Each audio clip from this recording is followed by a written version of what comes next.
ఏపీలో రాజధాని కనబడట్లేదట.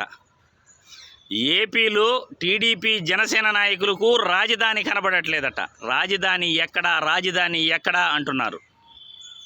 టీడీపీ జనసేన నాయకులందరూ లింగమనేనిని రాజధాని గురించి అడిగితే ఆయన రాజధాని మీకు చూపిస్తాడు అని ఈ వీడియో ద్వారా తెలియజేస్తున్నాను.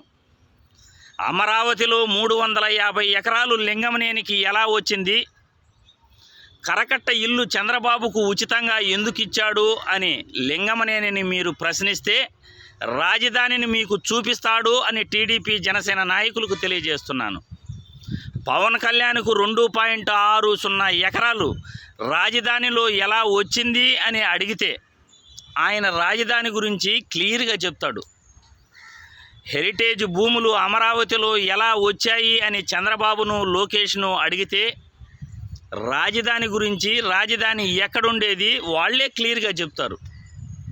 మాజీ మంత్రి నారాయణ విద్యాసంస్థల నారాయణను 148 ఎకరాలు అమరావతిలో ఎలా వచ్చాయి మీకు అని అడిగితే అమరావతి రాజధాని గురించి ఆయన మీకు క్లియర్గా చూపిస్తాడు. ఇదే మీ రాజధాని అని చూపిస్తాడు. అమరావతిలో 33,000 ఎకరాలు రైతుల దగ్గర బలవంతంగా లాక్కుని అందులో 5-6 వేల ఎకరాలు టీడీపీ నాయకుల పేరుతో, పెత్తందారుల పేరుతో మీరు కొనుగోలు చేసి రాజధాని ఎక్కడా అంటున్నారు. రాజధాని పేదల కోసమా, లేకపోతే పెత్తందారుల కోసమా, లేకపోతే టీడీపీ నాయకుల కోసమా అని ఈ వీడియో ద్వారా ప్రశ్నిస్తున్నాను. శివరామకృష్ణన్ కమిటీ రాజధాని గురించి ఎలా ఎంక్వైరీ చేసింది, రాజధానిని ఎక్కడ పెట్టాలని చెప్పింది. చంద్రబాబు నాయుడు అమరావతి రాజధానిని ఎందుకు సెలెక్ట్ చేసుకున్నాడు? అమరావతి రాజధాని ఎంచుకునే ముందుగా అసెంబ్లీలో ఏం మాట్లాడారు? ఆ రోజు అసెంబ్లీలో వైఎస్ జగన్మోహన్ రెడ్డి గారు మాట్లాడుతూ ప్రభుత్వ భూములలో ఎక్కడైనా కానీ రాజధాని కడితే మాకు ఇబ్బంది లేదు, మేము సహకరిస్తాము అని చెప్పాడు. కానీ మీరేం చేశారు?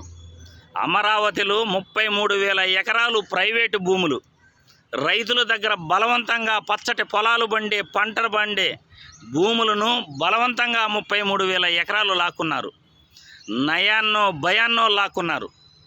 తుళ్ళూరు, మంగళగిరి, వెనుకొండ 3 మండలాలలో 1072 ఎకరాలు అసైన్డ్ భూములను బలవంతంగా లాక్కుని కనీసం వాళ్ళకి నష్టపరిహారం కూడా ఇవ్వలేదు.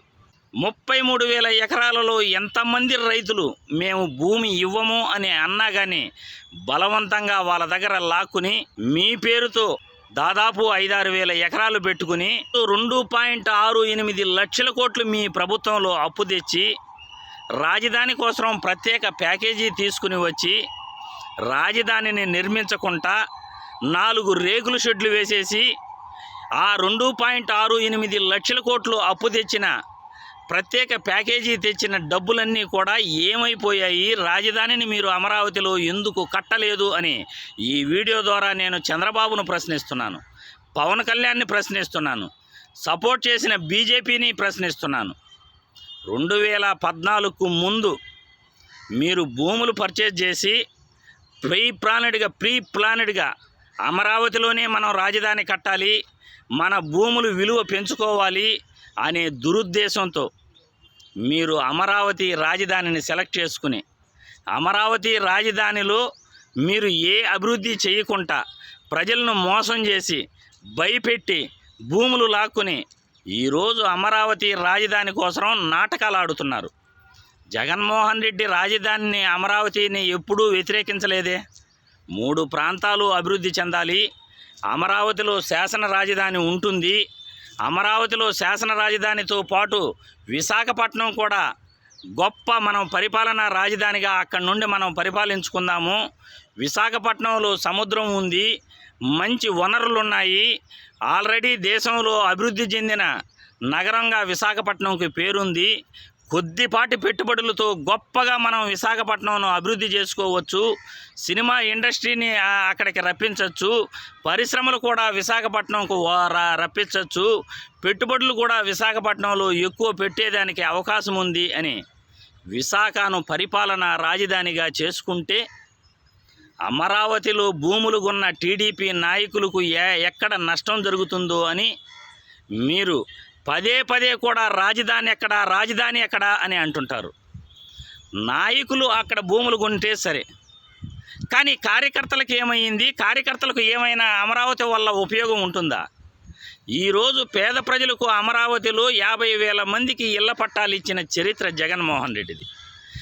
శాసన రాజధానిగా అమరావతిని అభివృద్ధి చేస్తాను అని జగన్మోహన్ రెడ్డి చెబుతూనే కర్నూలులో హైకోర్టు తీసుకొచ్చి రాయలసీమను అభివృద్ధి చేస్తాను, అటు ఉత్తరాంధ్రలో విశాఖపట్నంను పరిపాలనా రాజధానిగా చేసుకుని 3 ప్రాంతాలను కూడా నేను అభివృద్ధి చేస్తాను అంటే మీకొచ్చిన ఇబ్బంది ఏంటి అని నేను ఈ వీడియో ద్వారా ప్రశ్నిస్తున్నాను.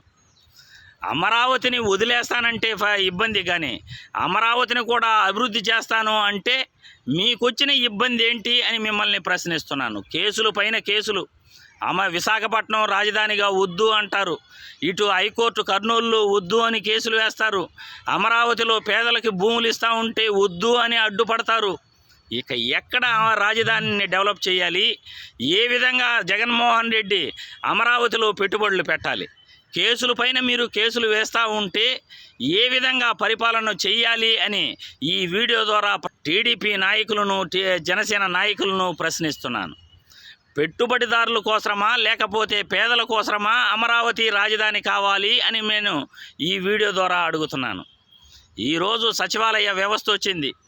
ప్రతి 2,000 మందికి ఒక సచివాలయం వచ్చింది. 50 ఇళ్లకు ఒక వాలంటీర్ వచ్చి ప్రజల వద్దకు పాలన వచ్చింది. ఏ పని కావాలన్నా రాజధానితో పని లేకుండా మన ఇంటి వద్దే సచివాలయాల ద్వారా పని జరుగుతూ ఉంది. గ్రామానికి ఈరోజు సచివాలయాలు వచ్చి గ్రామంలో రాజధానులు ఉన్నాయి. రాష్ట్రంలో దాదాపు 16,000 సచివాలయాలు ఉంటే 16,000 రాజధానులుగా మనం చెప్పుకోవచ్చు. ఈరోజు పేదవాడికి మాకు సచివాలయాలు ఉండగా రాజధానితో పనేముంది అని ప్రజలు అంటున్నారు. రాజధాని ఎవరికి కావాలి? చంద్రబాబు కోసం కావాలా? పవన్ కళ్యాణ్ కోసం కావాలా? లింగమనేని కోసం కావాలా? నారాయణ కోసం కావాలా? లేకపోతే టీడీపీ నాయకులు పెత్తందారుల కోసం కావాలా? ఎవరి కోసం మీకు రాజధాని కావాలి? ఎందుకోసం మీకు రాజధాని కావాలి?